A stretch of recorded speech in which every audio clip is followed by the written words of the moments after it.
Alright you guys, this is part 2 from me switching out the wiring on the camshaft position sensor.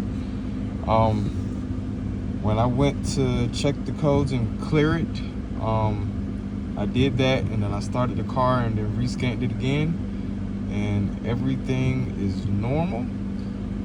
Again, I did get another sensor just in case if anything happened again, but mind you, it is yellow on this side. Well, if you look